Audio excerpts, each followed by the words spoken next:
Welcome to another episode of the Lions Den podcast, episode 50. Up, and away. Why? Because we are in first place, and we hope to keep it like that and continue to stay up high. Monday Night Football, because yes, we're ready for Liga MX to come back. FIFA break soon to be over, thank God, and we're just hoping for all of our fieras who are with their international team stay healthy and come back healthy. That's Louis' biggest wish, of course. So we are here another Monday Night Football, waiting for Javier to jump on.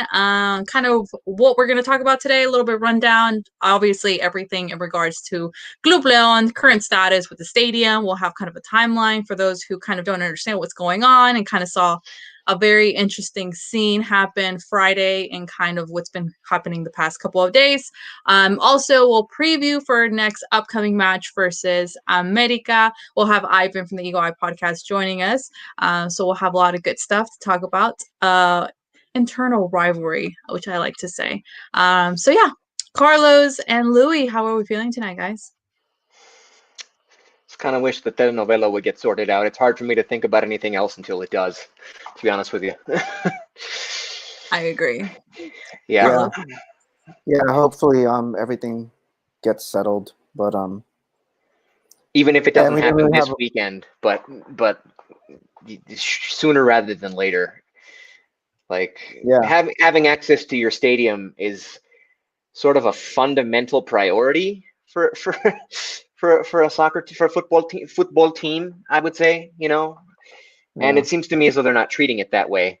At least our directiva is not, and that's very discouraging to me. I should be getting all amped up about America, but I just can't in the same way that I normally would. To be honest with you, to be perfectly honest with you guys. It's going to be a build-up, but you know what, Louis, let's go ahead and just talk about, kind of what's been going on.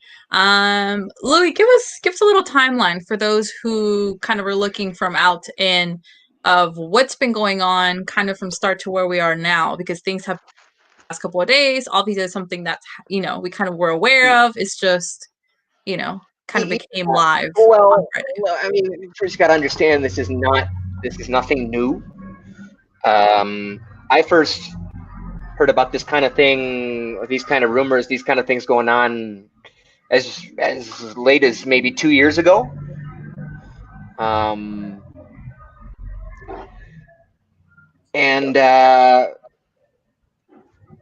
But really, the problem dates back all the way to 12 years ago or so, when the previous municipio,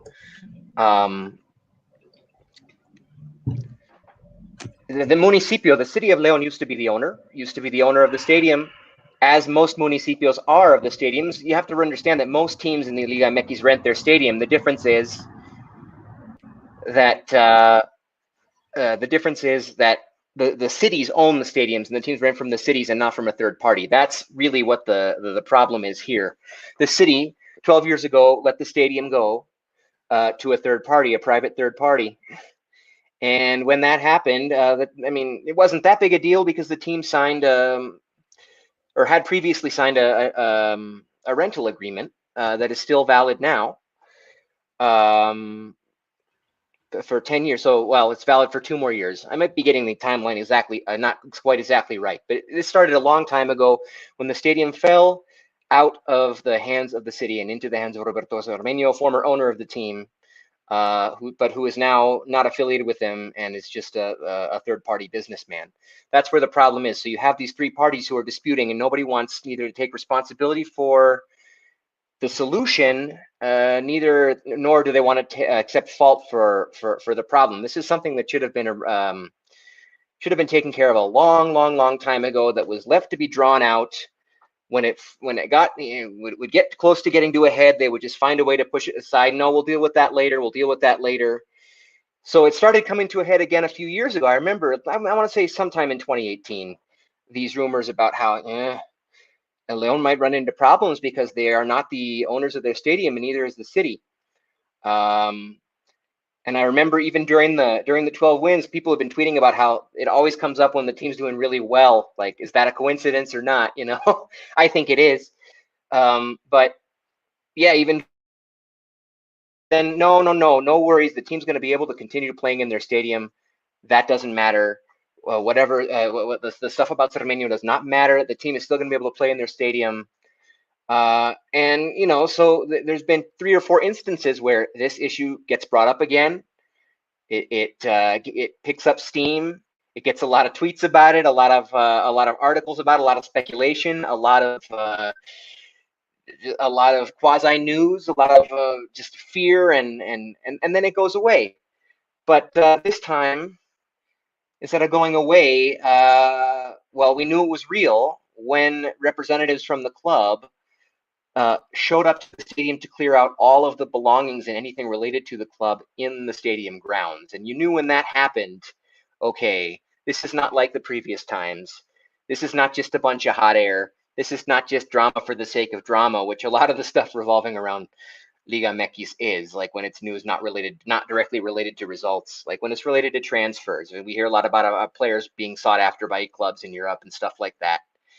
And it's usually just a bunch of hot air, just a lot of people and that's what the stadium news previous to this particular incident seemed to be, until that moment when the club showed up to basically clear out, to move out of the stadium, take all the trophies and put them in boxes to put into storage.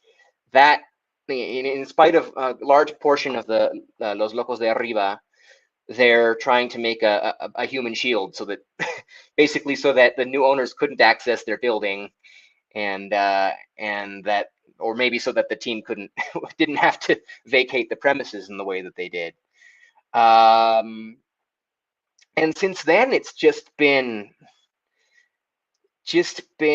a lot of uncertainty from the part of the 3 parties that need to work together to fix this situation, this bizarre situation that is taking a toll on the psyche of the fan base. And the most disconcerting thing is, I don't think any of them care about that. Not even Grupo Pachuca. That's the thing. I think Grupo Pachuca has been very, very good for the club.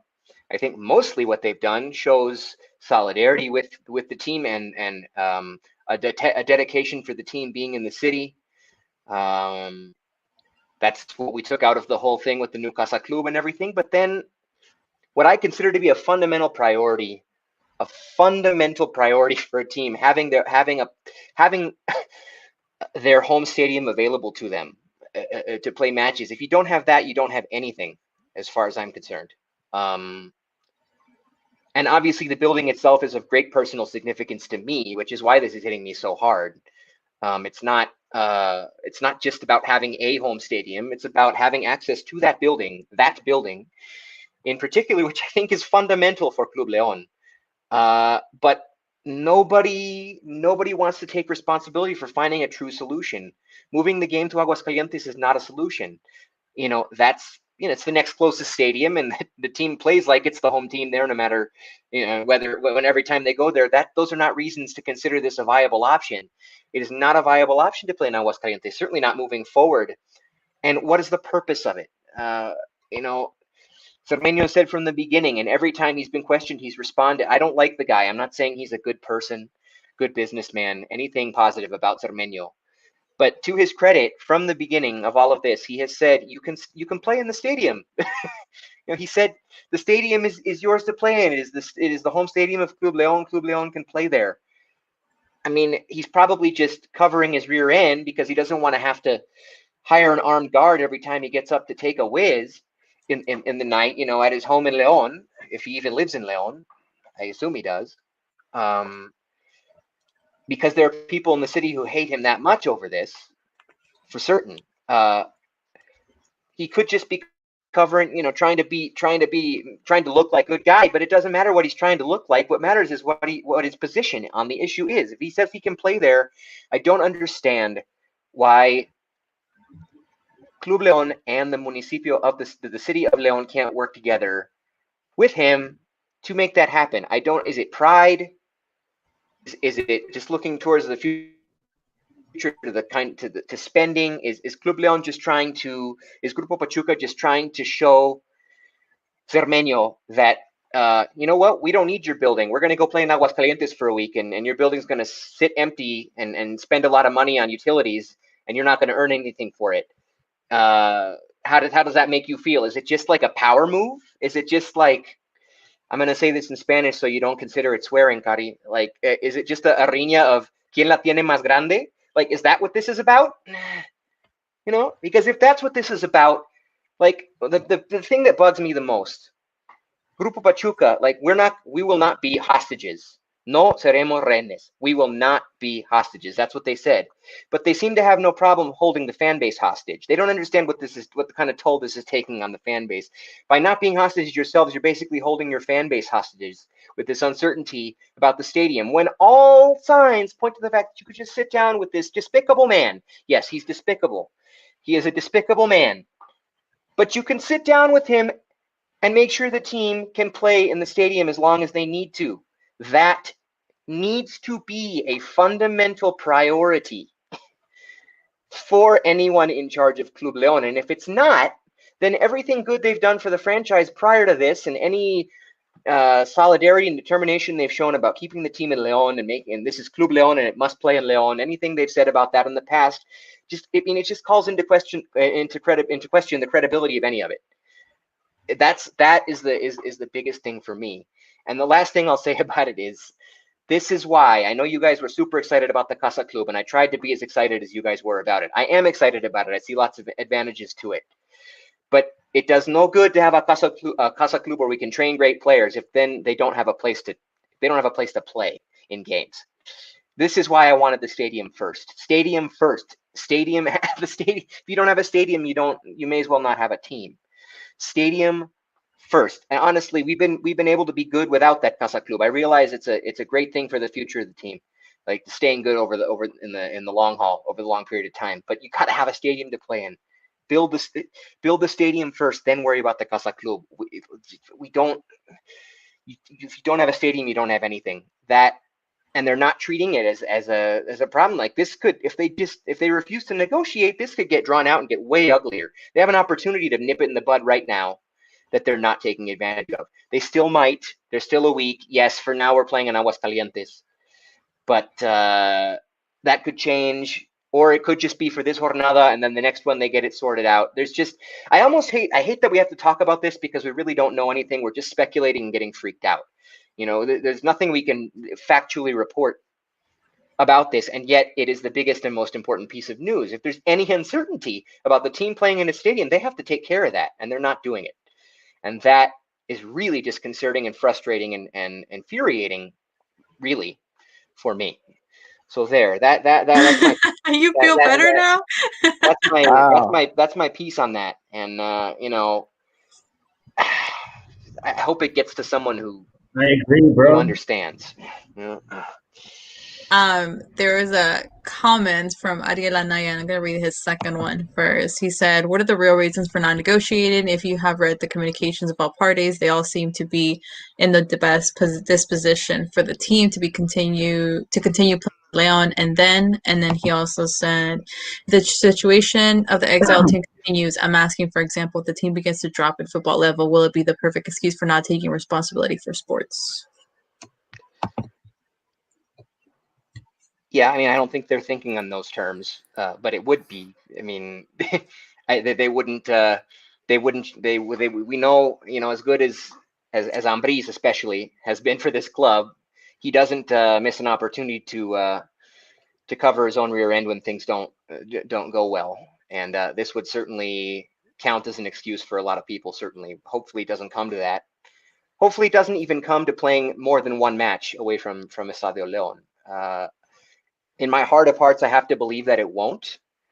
And the real reason for negotiating, I think it's what I said. I'm not going to repeat it because it is vulgar, even if it is in Spanish.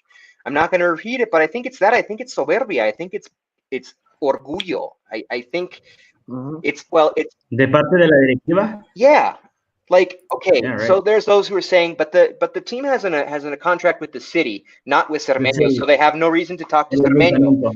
Look, I don't care who the contract is with. If they have an opportunity to make all this go away by talking to Cermeño, then they have an obligation to do that. Doesn't matter who their contract is with. The obligation is to do what is necessary as quickly as possible to make sure the team can stay in their stadium. I mean, I just don't understand why. How can they not view that as the maximum priority of priorities? I just don't understand. So, I mean, I assume it's orgullo. I mean, these are powerful men with a lot of money and a lot of pride, and they, Oh no. He was on fire. at least That's they don't want to. They want to Oh, wait there to you go. negotiate. They don't There you want to go. accept the first offer.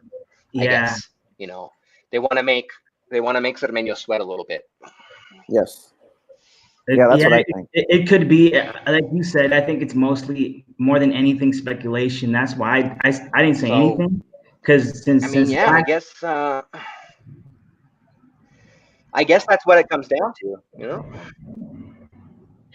Yeah. Can you guys hear me, by the way? Fine? Yes. Go ahead. Okay. Yes, Javier. No, because I have this doubt sometimes with my laptop.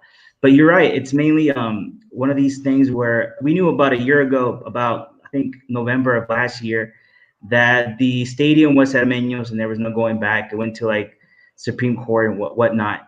But yeah, of course, el contrato hasta 2022. I think the problem was between el ayuntamiento and Cermeño. But you're right. At this point, it looks like Cermeño wants. I don't know what he really wants though in return, but he does. I think he does want Club León to play Money. in el Estadio de León. I think money. It's in his best interest if León plays there, so because he's going to get rent money. Therefore, I don't know what the problem is. Why is Aguascalientes even an option? You're right. I think La Directiva should try to say no. With this game against America, we need to play in el Estadio de León. And that's my frustration too, Louis. It's kind of like, why are we even having this talk about playing in Aguascalientes? And if that actually does happen, hopefully it's just that game, and the next partido en casa would be in el Estadio de León. I mean, there's no other way around it. We have to keep playing there. We're not gonna, no vamos a estar de arrimados en ningún otro estadio. You know what I mean? Like, we have to, figure this out. Porque puede perjudicar mucho el empeño del equipo. And, estamos a punto de cerrar el torneo regular. And I don't want any of these kind of distractions. So, yeah, you're right. I don't know why Aguascalientes is even... That's the thing. They have to stop their position. I'm sure Grupo Pachuca's position is, no, our contract's with the city. We have no reason to talk to Cermeño. Like, our contract's with the city. And I'm like, bro, you got to stop thinking about this as purely as a businessman, but as a businessman who owns a team. Like, your specific business is owning a team, and that team needs a place to play in their city, which at the moment, because they haven't started construction on the new one, there's only one option. Yeah. So they got to. Wasn't there going to be a joint press conference between Cermeño, Club León, and the city? That's what Paco Vela posted. But yeah, I was. But that, I haven't been checking Twitter since we started. Yeah, I didn't check it. I mean, I've been trying to figure this out. But yeah, you can't think about it just as a businessman. I get it; it is a business, but you're also running a very specific business. And it doesn't matter. It does not matter who your original agreement was with. If you can fix the situation by talking to this other party, you have to do it. Yeah. So that's where I'm at with this right now. It's extremely frustrating, and it makes all kinds of just traumatic thoughts about them taking the team away from the city and all that kind of stuff. Just run through your head. I don't see that happening, really, if I think about it, rationally. But that's how it starts. That's how things like this start. Yeah. Carlos, do you have any thoughts? I saw a comment that says instead of making a brand new estadio, he said, "What if instead of making a brand new estadio, just make new improvements?" I don't think that's I don't think that's a good solution, because the stadium is so old and it's in really bad shape. No, it would basically be tear the whole thing down and build a new one on that spot. Yeah. It would be that much of an undertaking. Look, I mean, you guys all have all been there. Like, it's not a stadium for this century. No, but I think that's what I kind of like about it in a way. It's especially the bathrooms. Yeah. Oh, But definitely, the solution is building a new stadium. Because if we were just to do that, in the end, los terrenos le pertenecen a Cermeño. So sorry, that's Yeah, more that's true. so that would just benefit, and it would just keep causing la directiva more headaches. I think the best solution is, y no sé cómo le hicieron, es todo dinero privado, pero they got a terreno in León, and they're going to build a new stadium, and I think that's what they were looking for since the beginning when they came to León, and now they're going to build this new stadium. And yeah, you're right, Louis. That should have been. I know. Jose was, and I agree with Jose when in terms of La Casa Club. I really do think in the long run that's going to be one of our greatest just things. I don't know how to say it, but like our greatest what's the word I'm looking for? in Spanish, if you need. Like a goal and achievement or something. No, more like our greatest legacy. Legacy, I think. There you go. That's going to be in the end. The stadium is going to be amazing because we need a new stadium. But Legacy. The legacy. But right now, our priority is a new stadium. And you're right. I was kind of like, that's cool that they want to finish this Casa Club by the year 2022, the stadium by the year 2023. But I'm thinking more 2024, 2025. Therefore, I think this is kind of switch a little bit, kind of make your priority the stadium, and then La Casa Club finish it a little after. They could do both at the same time. I don't know how it works. They should do them both at the same time. You know what I mean? But the priority is the new stadium because of the whole Cermeño situation and how it's not a stadium that in the end, which kind of causes them, I think, in the end, it has to be a conflict of si le van a querer seguir invirtiendo al estadio, which like what I saw would happen on, I forget the day, but when the fans went in and they started doing what they were doing, I was just kind of like, man, it's not going to feel the same. I feel in terms of I think poco a poco lo va a estar abandonando, no, el Club León. Anyway, I do think we need to figure this out. Yeah, but they need a place. They need a place to play. They need a place to play. They need a place to play in León until the new stadium is built. I mean, if they don't have a solution, then there will be serious proposals by the league and shit like that to move the team. Stadium? We don't want that. What's the name of Bravo's baseball stadium? Actually, I invited them there. I saw that I saw that the Bravos offered their stadium up. Yeah. And I actually didn't think that was such a bad idea, to be honest with you. They played a ton of but are we going to be able to adapt the States. field? I don't think it looks like a very adaptable field. Hey, we'll be like the Oakland Raiders. Just no. Yeah, not a good comparison. How about the Las Vegas Raiders? But they've even León has played amistosos. They played amistosos in USA in minor league baseball stadiums. I think they did it in. Yeah. But I don't want that until then. Yeah, they played in Milwaukee in the baseball stadium in Milwaukee. Yeah, they played in Miller Park in Milwaukee. No, I don't want that till then either, Cody. But I'd rather have that than move the team to another city. No, but you know what? I think I agree with you, Louis. I feel like it's a sense of pride. I mean, we were seeing a couple days ago. Oh, Cermeño's going to let León play at stadium. Okay, good. And then now today, Aguascalientes. So anything can change. And like you said, hopefully it's just a temporary thing. I feel like we just need to be there. Period. You can't move the team somewhere else. Like I know, to play. but it's a discouraging sign that Cermeño made that offer and the team didn't immediately accept it. Yeah. Instead they're like, no. It makes you think. Do they even want the team to play in Estadio León? Well, Louis, that's kind of what I was thinking too. And put yourself in their situation. It's supposedly Cermeño had already agreed until the year 2022, and it was kind of like he kind of said, you know what, I don't want to wait. I want a physical possession of the stadium, which kind of caused them to act quickly. Grupo Pachuca take all their belongings and whatnot. I think that's what made them think like, I don't even think we in the long run nos conviene kind of, and it is pride in a way. I just think they're not thinking about the fans. We want to see León play in el Estadio de León, not el Estadio Huracán in Hidalgo or el de Aguascalientes. Hell no, we're not going to Irapuato. For any of that, we should play in el Estadio de Béisbol. But I do think it's one of those things where maybe that's why they don't even want to have this three-way press conference conversation dialogue between el ayuntamiento, el club y Cermeño.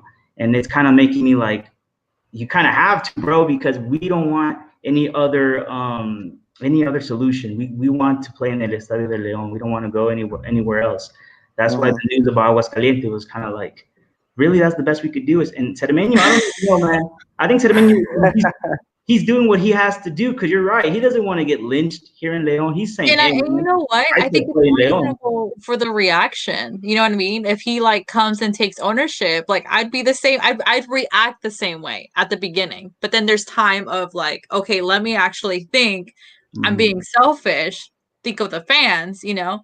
Because I would have reacted the same. You know what? Oh, he's coming in here. Let me take my stuff and leave. You know, that I get the instant reaction, but I don't think they are, like you guys say, thinking of the fan base, which is the most important aspect. Because without a fan base, this Leon can't be what it is. But and then Ariel and I added another comment, friends. If we are going to play in other stadiums at the same time, we are not in the contradiction of paying rent to others. That's a good question. Yeah, how does that work? Do we pay? We're not Do we pay rent? We've never been against. Yeah, I'm sure they're gonna pay rent to Necaxa or to the city or whoever owns that stadium for the use of the one-time use. Yeah, I'm sure. No, that's why it's not about the rent. It's not about the money, right? Because if it's not about the rent. It's about flexing. It's about flexing. It's about arrogant, powerful, rich men who are flexing. That's what it's about. Move, right? It's a chess move where they want to see kind of what Cermeño's response to the possibility of playing in Aguascalientes, maybe kind of like making him chill a little bit con sus what he wants, you know, because I've heard many things, mil millones de pesos and this and that. It's in his best interest to have Leon play there so he can get that rent money. But yeah, the whole fact that they're trying to negotiate to play in Aguascalientes, where you would think they would just play in el Estadio de Hidalgo because they're not going to pay rent money because it's within el grupo. But I think it's what Luis is saying. It's a chess move. It's kind of to see what Cermeño is going to do. And he already responded like, nah, I want you to play here. What are you guys doing? But like I said, he's doing what he has to do so he won't get lynched in León, because he's like, hey, I'm not the bad guy in this movie. It's them. It's pretty much el ayuntamiento if you really think about it. But who knows? Right. But if Grupo Pachuca is part of this in any way, and they can resolve it or not. I mean, if they're subjecting us to their chess moves, like if their chess moves are the most important thing, then that's what I'm saying. They're holding the fan base hostage, and it's unacceptable. It's really getting to me. It's been getting to me these past few days. I mean, I can imagine you like going in there and strapping yourself and saying, "I'm not leaving until you guys get something resolved." Like that would be the extreme that Louis would go to. Yeah. I mean, it ruined my plan too. You could be like, just bring me food, guys. I'll just stay here. I'll just, Yeah, I won't leave. But yeah. Let's just be glad we're not playing in Irapuato or Celaya. Yeah, I don't think that was ever really a serious option. But yes, it could be worse. We would have never even. And yeah, they were like, ni se atrevan a venir para acá de arrimado. And Celaya, Irapuato's like in 20th division. Celaya, I'm not even going to talk bad about them, but yeah, they also were like, no, ni se vengan para acá. It's like, man, I'd rather play, I think, in el estadio de béisbol or freaking in, I don't know, Purísima or Casa Club or in el estadio de los Reboceros de La Piedad than in Celaya or Irapuato. I mean, look at this. If there's a possibility that it's more than one game and we're going to be paying rent for a couple of games or whatever, and let's say it gets to the point where fans are allowed, I mean, it's pretty much we would feel at home anyways because, you know? Yeah, because we feel that stadium anyways. Yeah, that's a good point. Right now, it doesn't really kind of matter because we're not even going into the stadiums in a way. But come next season, like maybe when, 30, 40, 50% of the people can go back to the stadiums, you better have this little problemita figured out, Club León, because... Oh, yeah, because we're not gonna, there's going to be a lot of problems. Yeah, and enough with these chess ego moves, all of these things. Like Louis said, you're keeping the fan base hostage. And I think that's the best way you guys could put it. It's very egocentric chess playing. It really is. That's a good analogy. I didn't even think about it in that sense, but I think in the way that Louis said it in Spanish vulgary, it's probably the best way because that's pretty much what's happening. And it's kind of just, sinking us. So the uncertainty is it's very draining because you just checking on Twitter, refreshing to see what's next, what's the new news, what's happening, are our players safe? Coming back from international break, are we still going to be playing Aguascalientes or come a couple of days the day before? Oh no, guys, we're playing somewhere else. So. Hey, but you know what though? All of this is it's all gonna make sense once that documentary of Guardianes 2020, Club León, and the whole era of 2020. It kind of makes sense for 2020 for León to have these problems. It's like its own docu-series. Nomás con que al final ganemos la octava, it's all worth It's gonna it. be a Club de Cuervos series in a way. That's pretty much what's happening, guys. We're in Club de Cuervos, episode. That's why I'm so concerned. That's why I'm so concerned. Before we move on to the preview, Ariel Anaya said, Louis, the paradox is that in the Lions Club statement, it says that we are not going to be anyone's hostage. What do you think? Well, that's what I've been going on about. Well, the important word in there is we. We is what is that? Is that just the directiva, or is that the entire institución of Club León, which includes the fans? And in that case, the fans are being held hostage against their will by this entire situation. And we are part of Club León too. Like without us, without fans, there's no team. So I thought that was that phrasing. We will not be anyone's hostage. I thought that was brash. I thought that was crass. I thought that was stubborn. I thought that was irresponsible, to be quite honest with you. I was like, no, you can't look at it that way when you're running a team that isn't being allowed to play in their stadium, or is being allowed, but you are viewing it in some strange way as not being allowed. I thought that was, you're right, man. That's why I keep going on about it. We are the hostages. They are transferring their hostage situation to us, the fans, and it doesn't. No se siente nada bien. Yeah. Agreed. Okay. So, you guys think we're ready to move on from that topic? Yeah, I think we got everything out. Deep breath, Louis, you sure? You look drained. Well, this podcast was a long time. Okay, you know what? Okay, let's do this. There's a lot of time for us to think. Yeah, I agree. Yeah, let's do too much time to think about it. Tiempo de ahogarnos. Exactamente. So one thing, right before we move on to the preview, I want one sentence from each one of you summarizing this whole situation.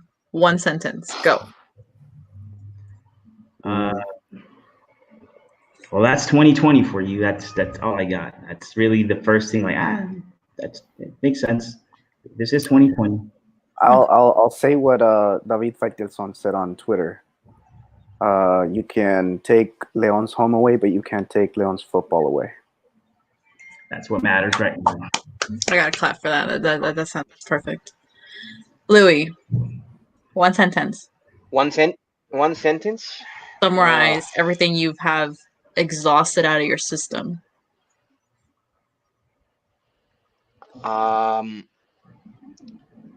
Hoping for the best, prepared for the worst. Okay. That's 2020. It's like COVID and everything. That's just 2020. Well, that pretty much summarizes the first part of the podcast in regards to kind of letting you guys know what's been going on in regards to Leon's chaos situation regarding the stadium. everything changes in a matter of minutes, hours, days. So we'll keep you guys updated if you follow us on our Twitter accounts in regards to what's happening. If Leon will end up playing in Aguascalientes, or if that probably changes by the end of the week. Still a week to go before that. So anything can happen. Exactly. Anything can happen. Awesome. Good questions from the chat from Ariel and Raul. Thank you for joining us via YouTube. We are live also from Periscope on Twitter and as well as YouTube. Share your comments. Let us know your thoughts. Interact with us. We'll show them on screen. We're very interactive, so let us know what your thoughts are. If you have any questions regarding what's going on, let us know. So now we're moving to our second part of the podcast. Obviously, like we said, there's a week to go, but we're going to go ahead and preview the upcoming match versus America, which will be very, very interesting. Leon sits first on the table. America, not too far away, but it'll be definitely an interesting match. And for that, we need to have someone from the other side. So we're going to welcome Ivan from the Eagle Eye podcast. Awesome friend of mine, and I'm so excited to have him on the podcast once again and kind of our new updated version. So let's welcome Ivan to the stream. Hello. Hello. Oh, look at that. We said it at the same time as you. Ivan, how are you? I'm good. Thank you for the introduction. Question, do I get to have a sentence? Oh, yes. Go ahead. Throw it in. I think this is the best way to put it. Just Liga MX is going to Liga MX. Pretty much. Especially this 2020, you just never know, what's going to pop up every season. So that's a good way.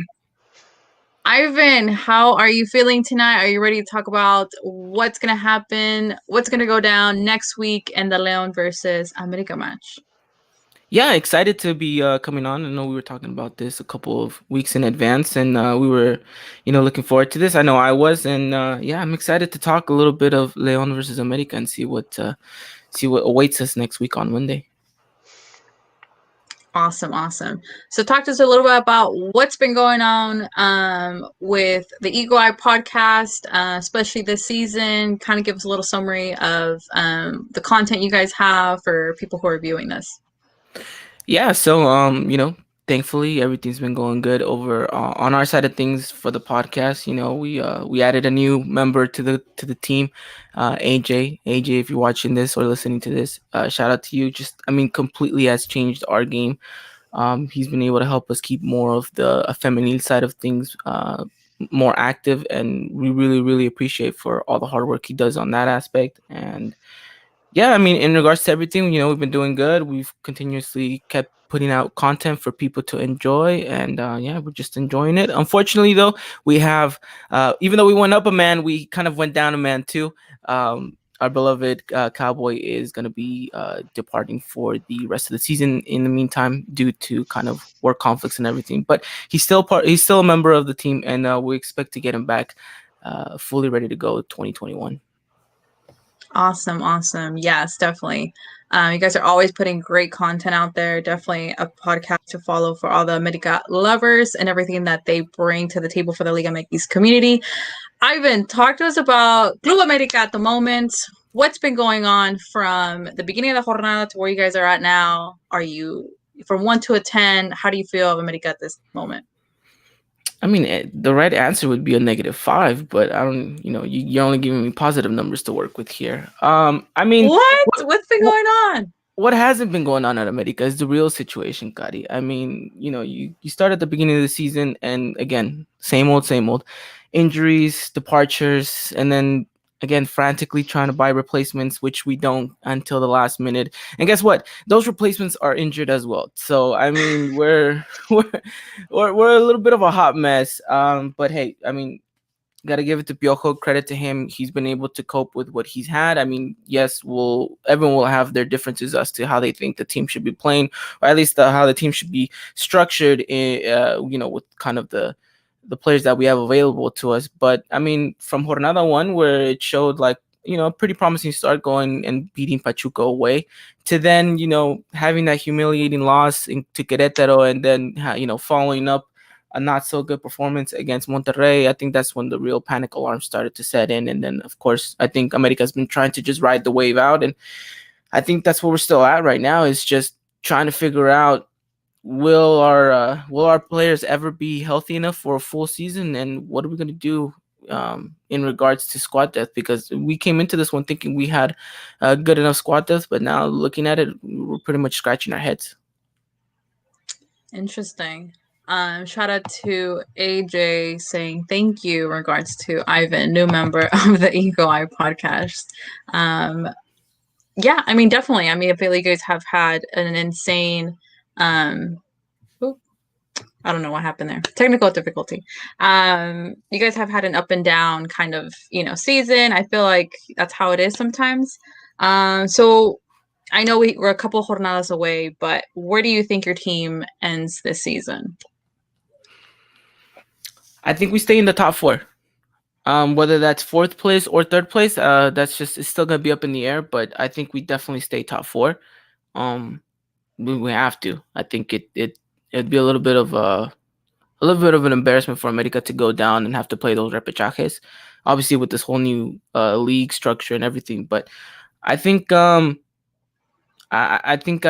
see them finishing at least 4th, if not 3rd. Okay, interesting. Guys, do you have any questions for Ivan in regards to kind of what the America is looking at the moment? Any curiosities? I'm sorry, could you repeat the question?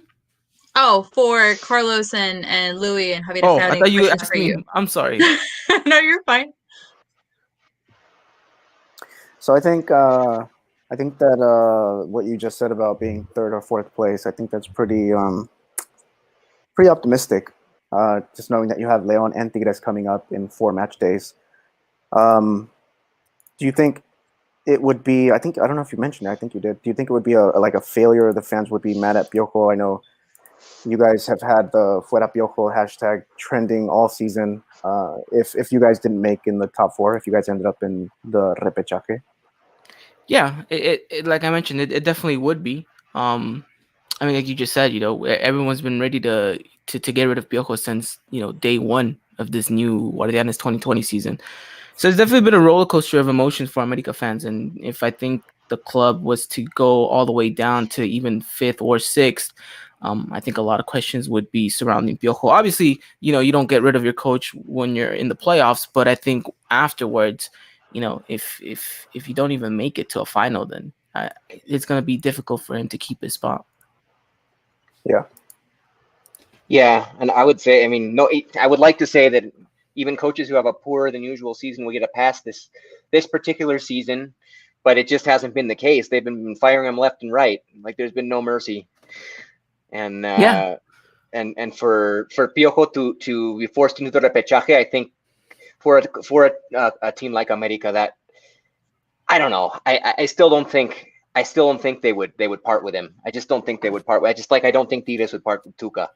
Like, I think those guys, they might be the only two that get a real pass, but it would be an embarrassment for the team for sure. But the fact of the matter is, there are about 6 teams for whom it would be a serious embarrassment to not finish in the top 4.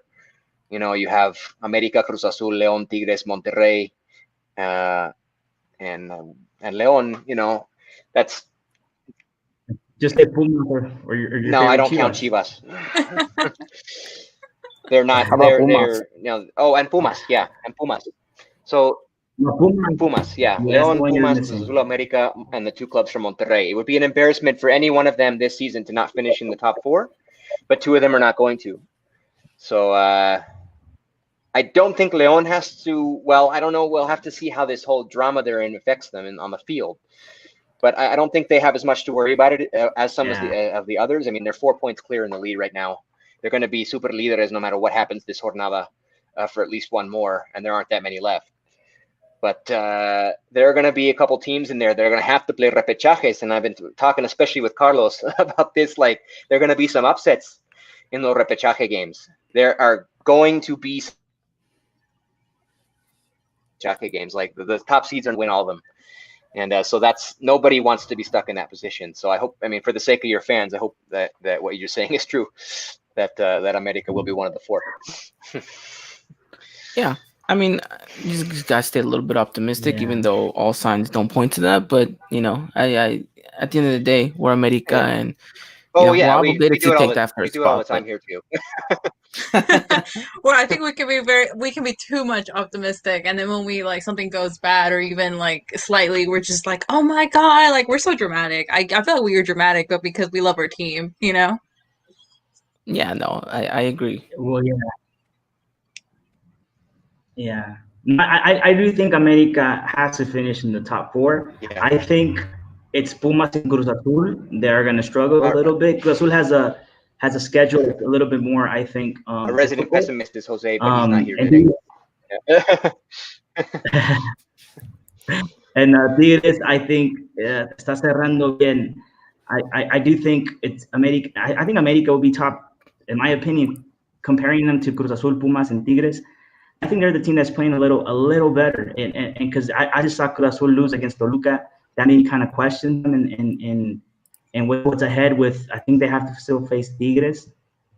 Tigres always cierra bien los torneos, and then you have Pumas, who I think is also in an interesting situation where I think they're, como siempre, empiezan bien, and I think they're also going to be probably in the fifth. I do see Tigres, America, and Cruz Azul, and León in the top four. But you're right, Louis. I can't wait for that. La liguilla de un solo partido, eliminatorias. There's going to be some surprises. I do see a team like Puebla or Bravos, taking the best of their opportunities to qualify directo to cuartos. But yeah, I do think America has a team that should qualify in the top four. I think it's kind of unfair for Americanistas to say fuera Piojo, because it's a weird season. It's a weird season. It's a, you know what I mean? But like Louis said, even that didn't stop other coaches to get sacked. So yeah, I think wait it out hasta que se acabe la liguilla de Guardianes 2020, and then we would see. I think Carlos said that el veo una final America León. I think that's what you said. Yeah. Yeah, right. I said that. I see that. I see that too. I see that too. Or Cruz Azul.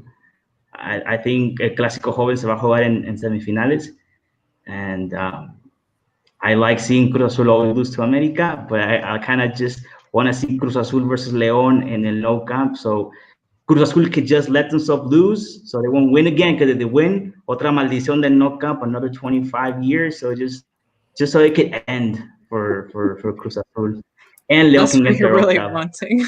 But we can't count on the new camp right now. We can't count on the no Yeah, camp let's right just now. not even throw them in the mix. Throw the campo in the mix. This is why I'm devastated, because I'm like, Daniel Sarmiento, you can't take this dream that I have para que se juegue este torneo de Guardianes 2020, León, Cruz Azul. Just kind of have that last kind of, because people are going to talk about it. Cruz Azul last time they were champions was in the No Camp, and there's a team called Tigres who doesn't believe in la maldición del No Camp. And it's kind of like, I just want Cruz Azul to get it over with, and then just start like teasing Tigres fans like, hey, you're not going to be champions for a long time. If we have to win the title in the Estadio Victoria, well, at least that stadium will see a title in its lifetime. Ooh, not cool, bro. That's true, though. All of Necaxa's titles were in El Estadio Azteca. We have a couple of comments, kind of targeted to Ivan. First, we have a comment from Alexis. AJ saying, you have better luck winning the lottery than asking the America players to stay healthy and not get injured. Then Ariel Anaya said, Ivan, tell the Leoneses what expectation did Americanistas have of football level of the next game against the Fiera, if it was true that the Lion asked for El Azteca for the next match. Well, let me answer the last part of that question. I don't necessarily think that you guys asked for the Azteca. Mm-hmm.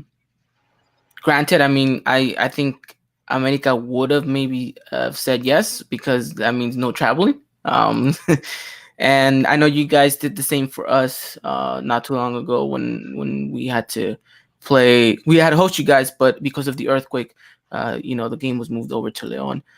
I don't know exactly whether or not the teams discussed about that. Again, I think your guys' situation happened so frantically.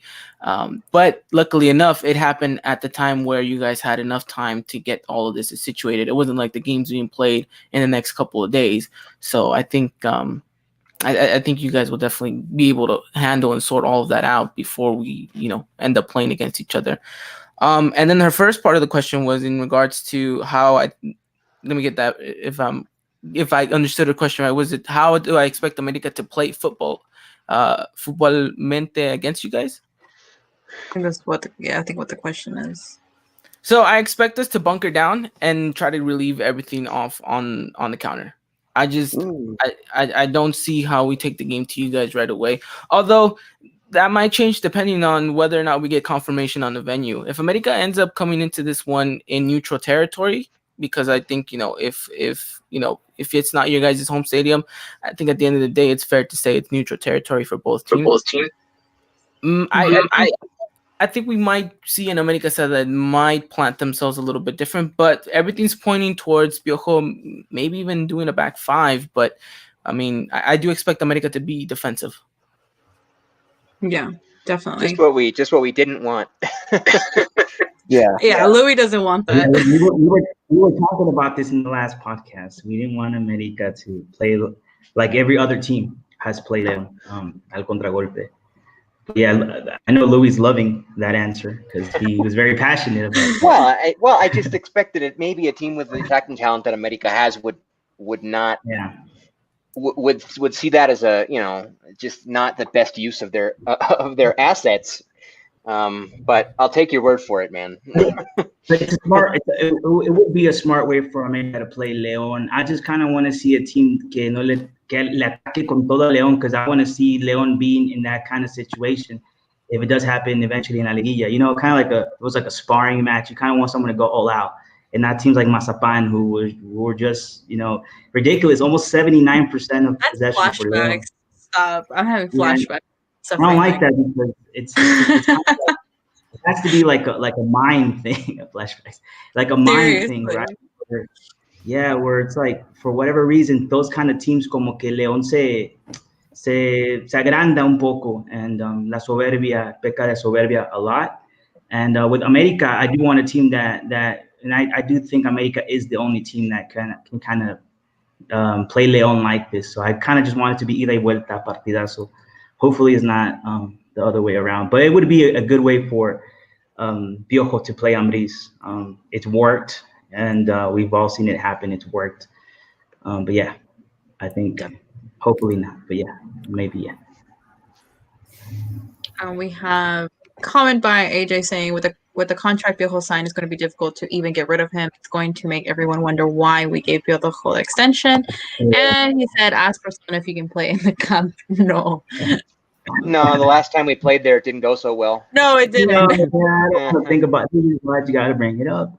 Yeah. Pero Piojo va a ser el Ferguson, right? De América. He's said it before. I have said that publicly out loud.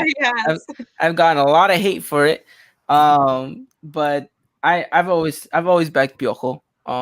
I don't agree necessarily all the time with every formation he puts out, but again, he's the manager, and you kind of have to give him that benefit of the doubt. Sometimes it plays to his advantage, sometimes it doesn't. I think he's still a young manager. That's well, not necessarily young, but I think he's learning, he's developing, he's growing. From 2013 to 2020, I think we've seen a big step in Piojo's managerial side of things. But give him another 7 years, I think we could see even more of improvement. Yeah, I think Piojo is definitely a coach that le ha dado mucho al América. I know there's other people, a lot of leyendas del América who don't like Piojo, right? Like Reynoso, Cuauhtémoc, whatever. But I always say that El América, the one América that I did see that played really well was el de Mario Carrillo, and ended up winning a championship. But I do kind of like go back in time in history, and I'm like, yeah, I do think Piojo is the best coach América has had. Ahí están los números, los campeonatos. People say José Antonio Roca and whatnot, but I think it's just because he's a it's kind of like recent. Well, it will be the opposite of recent bias, right? But we don't really appreciate the coaches when we have them, or the players that when we have them in the moment. And I think Piojo viene de la escuela de la Volpe. He's definitely made his own style. Y le ha ido muy bien en el América. There's no denying that. So him being el Ferguson of America, I could see it happening. I think he has a great relación con Azcárraga, so why wouldn't it happen? You know. Mm-hmm. No, Yeah. I agree. Yeah. Definitely. I was gonna say something. Now I'm forgetting. Oh, my favorite. I mean, I'm not a huge Piojo fan. That's just me personally, on a personal level. Do But not lie to us, Kari. I can screenshot your messages. stop! Don't. How you want to I do will The mute Lions Den you. podcast exposing each other. I love it. and how you want to give him a hug. Oh Stuff like no. that. Did I ever tell you guys that years ago, he came to a meat market by my house and my parents were like, "Oh, Piojo's here. You want to come take a picture?" And I was at work. I'm like, Yeah. "No." I was like, "You guys can go. I am working. I'm not interested." And I saw pictures and he's not that tall. I probably see eye level to him. But anyway, it's not the point. Point is that I think one of the eras that I liked of Piojo was when he was in Cholos because there was a team that actually liked watching under him. We have Dairo Moreno, which I miss him, and I wish he came back to Liga MX. But yeah, definitely, I think, Buenos equipos ha yeah, tenido con Monterrey. I remember watching him que llevó a Monterrey a una final and they lost against Toluca. He had done a really good campaña. That's kind of the first time I did see Piojo come into his own. Porque sí lo acusaban mucho. Well, es una acusación. He's publicly said que es de la escuela de la Volpe when he had him as a coach in Atlante. And he also had Menotti and a lot of great coaches in la selección. He didn't go to el Mundial del 94, but I'm not a Piojo hater. I know he punched Martinoli. I love Martinoli. I'm not supposed to hate him because of that. You know what I mean? Chorizo power or whatnot. Oh my God. Ivan, we have a comment from Ariela Naya saying, "Ivan, what is the current opinion that the Americanista have on Ochoa as a goalkeeper this season?" And Carlos, tell Carlos, why is he so serious? Why so serious? Well, Carlos, why are you so serious? Is it? Well, I mean, I think give it to Carlos. It is Monday, so Yeah, it's Monday. I have my game face on. And then the Ochoa situation. I think we've seen a shift in Americanistas who were very heavy critical on him in the Clausura and in the Apertura of last season. And he's continued to be the beloved goalkeeper that he is to this day. Obviously, there's still some people out there who are a little bit more nitpicky about him, but he's been able to show with his performances that he is more than capable of being the starting goalkeeper for America, and that once again he's proven to be why he is at the moment still one of the best goalkeepers in Mexico. So really happy with him. Unfortunately, he's also on our injury list of one player that you would have never expected to be. But he'll be back hopefully within 2-3 weeks from now. Crossing our fingers for that. But Oscar has been doing good in goal so far. But all things point to that. People are really, really loving Ochoa. Good. I wanted to ask you a quick question just about the sort of like the preview of the match coming up. Yeah. Where do you see America's best, like the greatest strength and then the greatest weakness in your lineup? Our greatest weakness is definitely our defense. I mean, we're leaking goals left, right, and center. Obviously not these past couple of games, but beforehand we were. And we still look very shaky. I think if you go back and you look at that Pumas game, we played with two center backs that aren't really center backs. I mean, we had a center defensive mid playing there. We had our natural center back playing right back. So if you look at that, we get very exposed sometimes, and your guys' pace is definitely going to be something that America needs to worry about. Because I mean, you saw it against Pumas. Fuentes looks like he can be outran by anyone, just anyone, literally anyone on the street, just random person could probably outrun Fuentes. And yeah, it's. Then you have Paul Aguilar if he's going to play. I doubt it, but he probably will be ready to start again. But he's another slow player, so that's definitely our biggest weakness. Our biggest, I think going forward, the one thing that does show promising is Nicolas Benedetti. He's going to be our biggest asset going forward. He's on form. He's liking it. He's not necessarily a right midfielder or right winger, but that's where Piojo wants to play him, and he's excelling at it at the moment. And he's definitely going to be the spark of creativity going forward for us. And I think if he's able to make a couple of things happen, it could spell danger for you guys. So we're gonna see a show of the midfielders, basically Chapito versus Benedetti. Yes and no, because Benedetti is going to be more out on the wide, on the right. But you could see Benedetti drifting a little bit. I mean, we probably will see a good competition between him and Richard Sanchez. That looks like it's going to be an interesting one. Gotcha. Okay, awesome. What do you guys say we go to a segment? Let's do it. Thank you, AJ and Ariel, for being so active on the comments. Javiercito, are you ready for your segment? I am not, because I was only sent 2 videos of the 3 that I sent. I apologize. El segundo me lo mandaste 2 veces. Oh. And then I would just have to use the share screen. Yes, so let's cue your video and then can we come back to it? Can we do the Louis story para que me mandes el video y lo It won't send on time. I promise, because it's long. The last one? Yeah.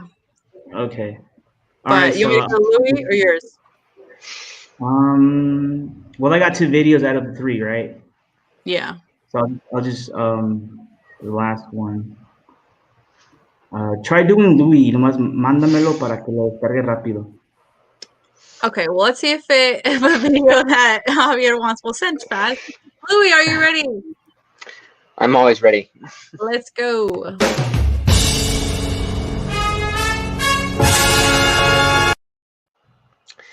So Leon America is hands down always my favorite matchup of the season. I am not a Club Leon fan desde la cuna. I've been a Leon fan since I've been living in the state of Guanajuato, which is only about 8 years, but it got hot and heavy real quick. And I got the idea in my head really early on, which was the team they liked the least. And so quickly the atmosphere in those matches became my favorite to be around. And I started to genuinely dislike the team. No offense to you, Ivan. I know you're used to it. But I really did not like America none too much. But the cool thing about all of our matchups is they're usually pretty well contested. They're hard fought. They're usually pretty even, no matter where the teams are in the table. Leon's has been good in the recent years. They haven't always been. I've been following them, obviously, and they usually come up. But no matter how they're going, they always get up for the matches against America, and they're always good, especially in the Azteca. I love going to the Azteca. I've been there 11 or 12 times. 11 times, 12 or 12 times total between the two teams and a few selección matches. But I always love going there, and I love going to see Leon play there. And Leon tends to play pretty well there usually. My favorite visit to Azteca was obviously the last time I went, which was a year and a half ago now. No, yeah, pretty much a year and a half ago, which was against all odds and against the run of play. We put a 3-spot, doblete de Angel Mena, 3-0, breaking America's streak of having won something like 18 straight home matches. Or no, not having not lost in 18 straight home matches, something like that. And I had 2 friends from out of town, just a friend from college who happened to be visiting Mexico City with his wife, a friend from music school. And I was like, well, I'm going to be in town when you guys are. You want to come with me to see something like you've never seen, like nothing like you've ever seen before? And they're like, okay. So they had no idea what it was going on or what it meant to me, but we all had some beers in us, and they loved Leon as much as I did at that time. And so yeah, that was my favorite ever visit to Estadio Azteca. Just all the shell-shocked America fans around me, is not understanding we were getting outplayed. This was the Clausura 2019 when we won all those games in a row and finished with 41 points in the standings. But this was still kind of early on when people didn't really know what we were made of yet. And we were getting mostly outplayed in the match, but the chances that we had, we put away, and the fans just didn't know what was up. It's always a great feeling to go into the Azteca if you're rooting for the visiting team and get a result, but especially a win like that. I'd say my favorite Leon America that I've seen personally, though, was the one that you referenced earlier that got moved to La Corregidora, not because of the earthquake, but because of air pollution in Mexico City. And so they played in La Corregidora. That was the semifinal Partido de Idas that same season. And we managed to get out of there with a 1-0 win, also getting mostly outplayed in the match. But we had this great play and the fact that it was former Americanista Ruben Sambuesa, who was the catalyst in everything, made it all that sweeter, because I could not stand him as a player when he played for America, but I grew to love him when he played for Leon, and he was such a big factor in that game. Lots of games, but especially. So yeah, that was probably.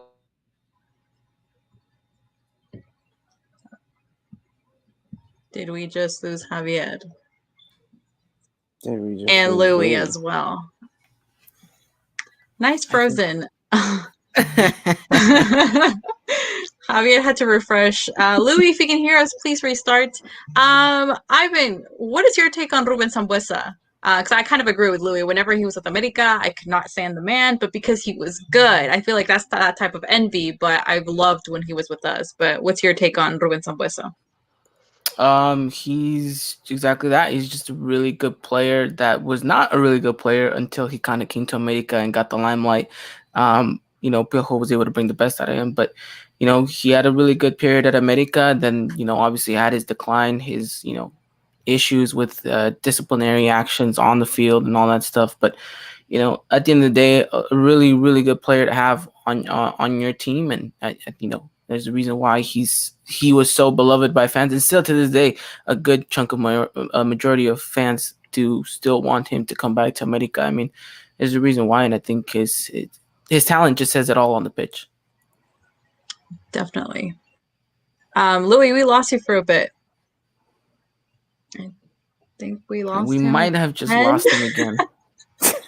Jeez, Louis.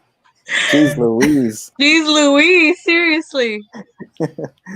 Well, I guess we will move on to the next. So, Louis. Oh, there he is. Louis. I'm here. Yeah, my Wi-Fi's a little janky this fine evening. Yeah, same here.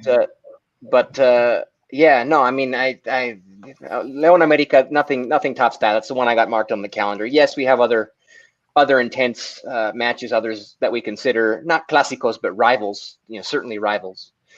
The Chivas matches are always big, but Chivas has been so bad for so long that it's just kind of it's lost all luster. And so Louis and Ivan would agree so much for their dislike for Chivas. I'm also very anti-Chiva. I'm an equal opportunity despiser. Just because I really don't like America doesn't mean that I also don't really like Chivas. Yeah, I dislike them both. So yeah. Unlike Kari, who loves Chivas. Oh my God! Here we go. She does. No, it's just respectfully. As much as Ivan is my friend, if it's America versus Chivas, I'm not gonna want America to win. So she never picks America ever. I never do. I never do. No, I'm playing. Thank you, Louis, for your travel story segment. Javier, do you think we're ready? I'm waiting on the last clip still. What's sent? It's sent? Yes. Okay, just hold on. Let me download. We have Dylan commenting. Dylan Jimenez from the UI podcast known as Cowboy Dan. I was ready for some voice to return to America. I think a lot of people were. We were kind of like, no, don't you dare leave. We have IJ saying like Alquivaldo Mosquera coming back. play for America. Isn't he Oh, like AJ. 50? Isn't he like Yeah, but 50? he's ready to come back though. I will say this much though.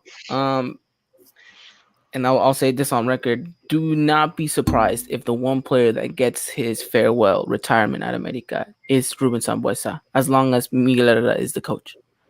Mm. Right? Be surprised. I mean, and trust me, the Americanista community will divide itself the day that happens, because Really? there's a lot of players that deserve that farewell season, and especially Cuauhtémoc Blanco is the big one that never got it. Yeah. And especially with Piojo at the helm of it. So, it's gonna There's happen. been I'm a sure lot of of it, players, which will be right? crazy. Like Sage was a de despedida. I remember Sage. I'm sorry. Did you cut off and all I heard was Sagi? Yeah, me too. Can you repeat that again? Uh, did Sage get a partido de despedida as well with la Yes, directiva? he got a match. He got a match. He's I was talking talking more about of a a full season, though, season. like bringing it back on a season, Yeah. like a season-long contract, I think. Yeah. Sagi got his game. Cuauhtémoc Blanco got his 30 minutes.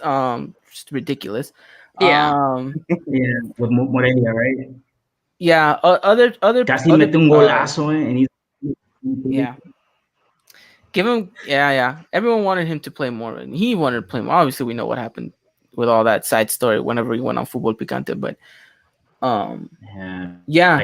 Saga did get his farewell game. It was against Barcelona, actually. So Interesting. Javier, are you ready? Yeah, I'll just not do the last clip, but just share screen. Yes. So let's go What with exactly do I Javier's do? Once Upon a Time before he starts sharing his screen.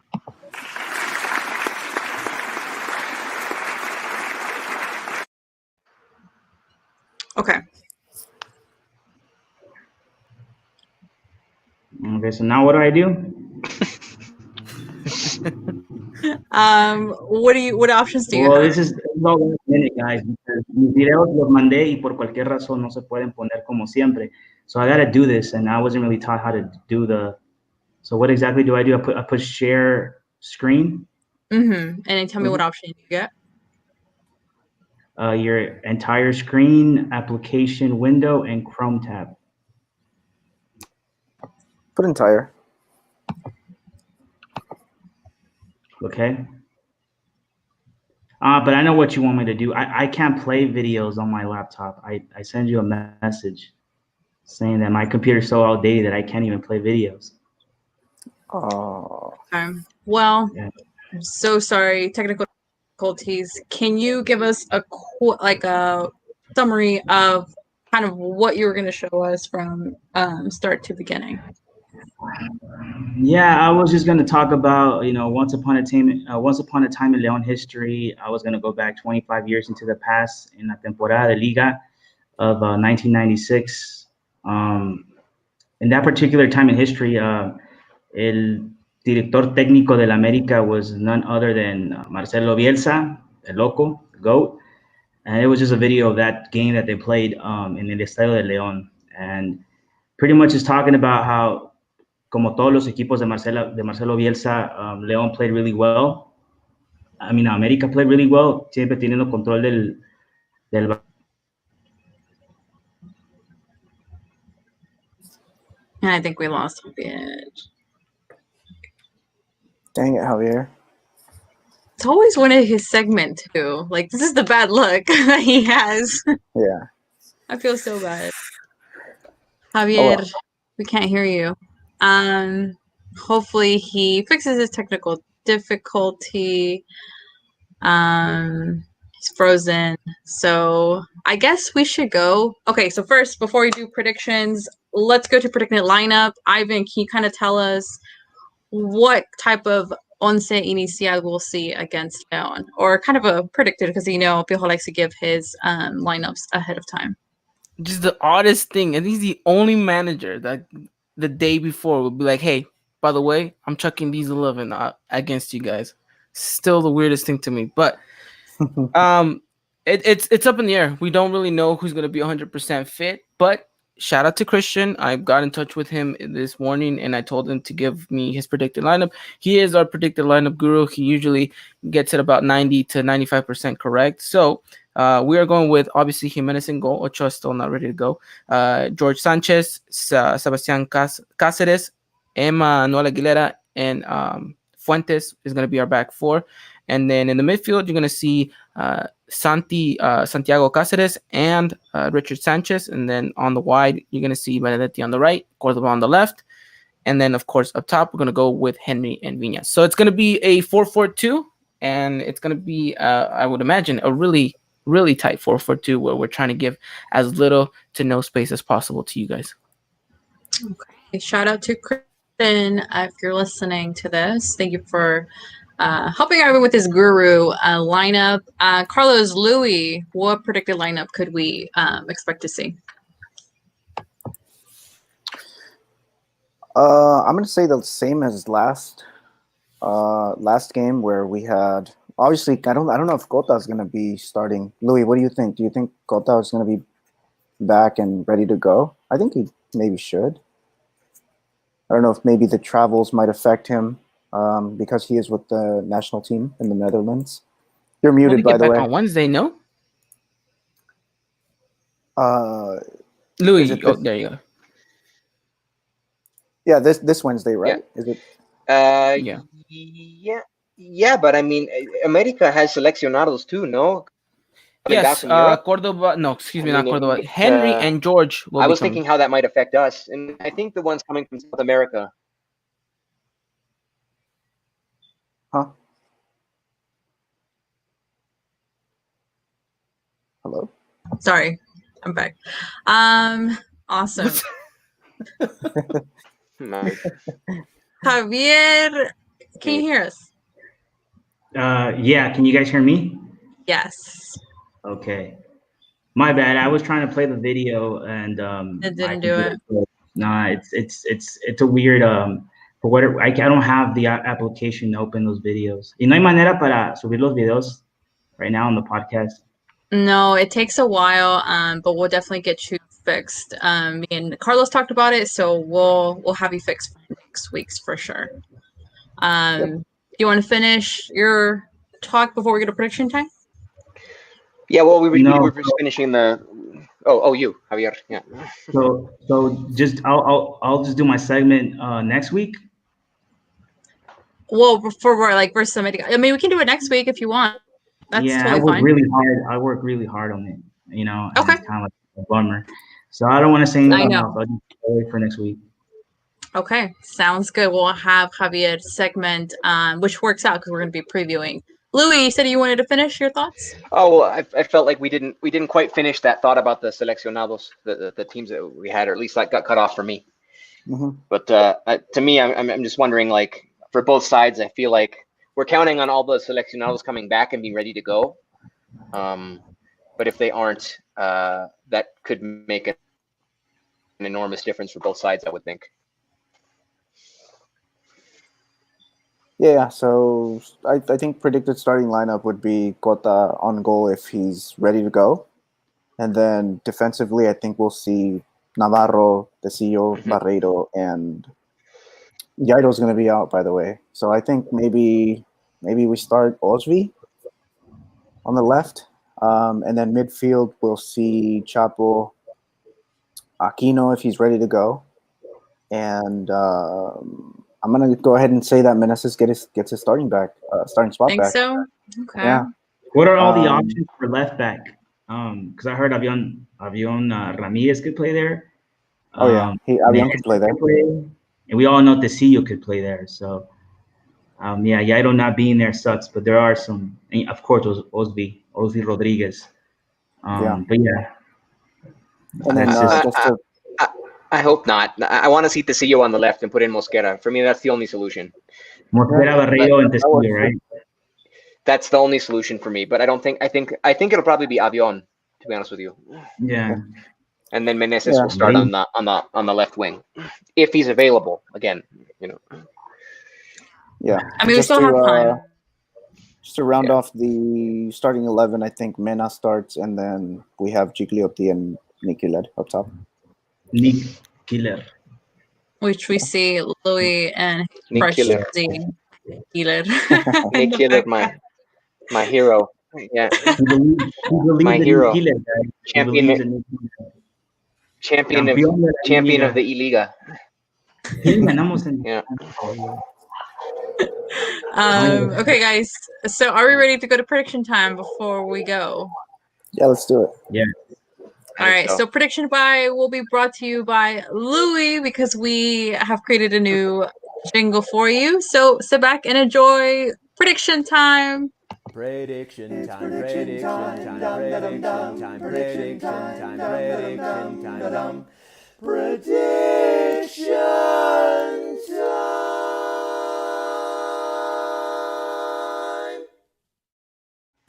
Lovely. Wow. Lovely prediction time. I missed prediction time. We didn't get to do it last week because of FIFA break. Louis, let's start off with you. Give your prediction. Leon versus America next Monday Night Football. 3-1 game set match. Mm. 3-1. Done. I Wow. see. We're gonna get through all the stadium adversity. It's not gonna be a factor. Wherever we play, we're gonna play our game, and the bunkering is not going to work for Piojo. And we're gonna have all our seleccionados back. Best case scenario, everything 3-1. Okay. 3-1, Louis. Javiercito, you get one chance, Javier. No switching your scoreboard. I wasn't even gonna switch. You didn't even let me give my prediction. You do this every time. Go I ahead. do it sometimes. Okay, almost every time. I agree with Louis. That was actually my prediction. It was 3-1. Con goles, 2 de Nick Killer y 1 de Campbell. Come on, let's go.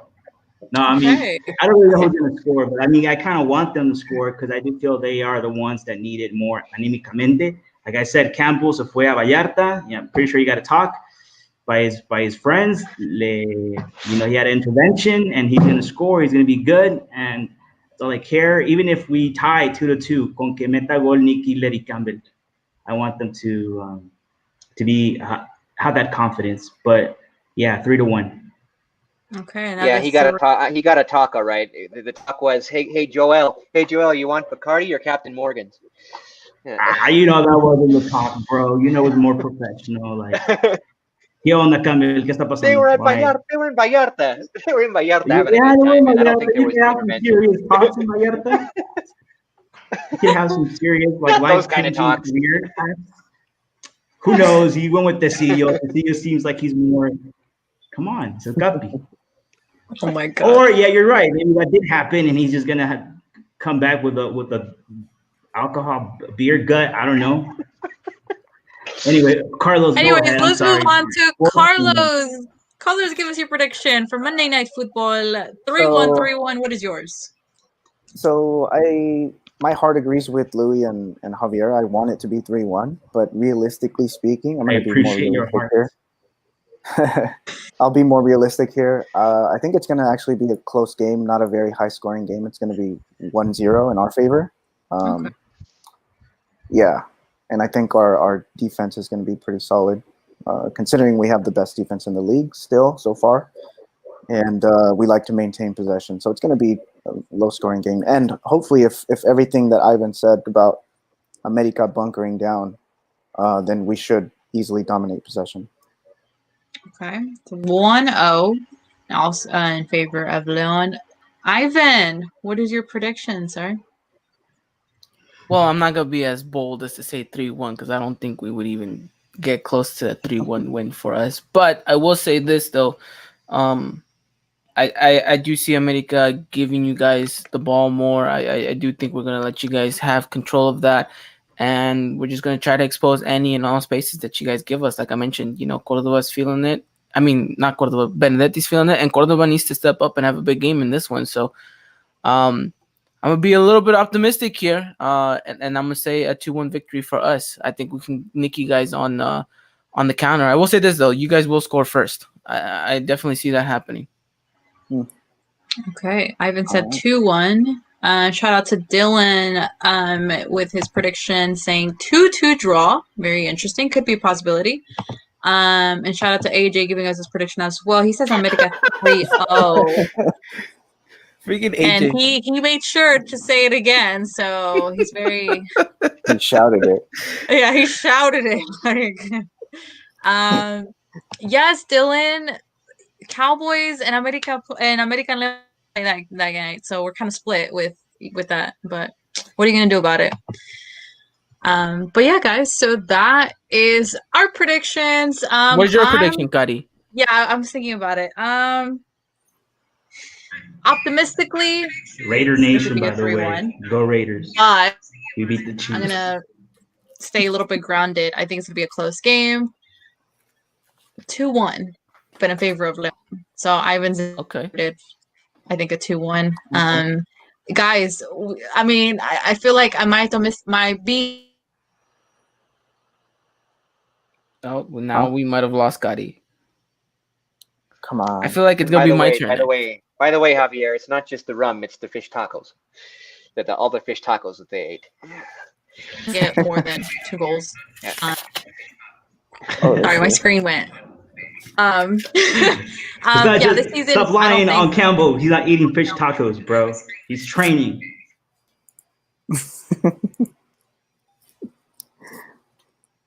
Kari, are you back? Kari? Oh no. Uh-oh. Don't worry, guys. We used to have this all the time for us too. By the way, I can't hear you guys. I'm watching you guys on Periscope and listening, so I have like a 5-second delay. Sorry. Wow. All right. Well, I guess we're gonna have to close this out on our own without Gotti. Oh no. Somebody do their best Gotti impression. All right, guys. Yeah, no, that was good. That was good. I think it's time to wrap it up, guys. We're all having technical difficulties today on the Lions Den podcast. Louis was out there too. If you guys permit me, I just kind of want to say something real quickly. One, I just want to say congratulations on what you guys are doing. I think you guys are doing a stellar job covering Leon. And we really enjoy having, other people partake in the community and taking it upon themselves to cover the team in English. I think it's really awesome.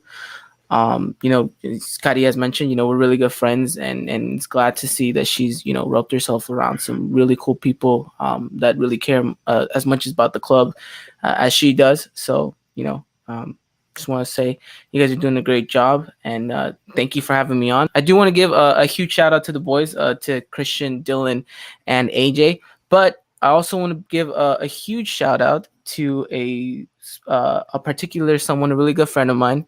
It is his birthday today. So happy birthday, Mr. Tom Harrison. I hope you're having a good one. And thank you guys for having me on. All right. Thanks a lot. Thank you, man, for the kind words, and good luck to you and your boys in your podcast. Thank you. All right. Thank you, guys. Any last words? No, just kind of just want to get all of the drama sorted out and the game played. All right. All right, guys. Well, thank you guys for joining us. This was episode 50. We're out.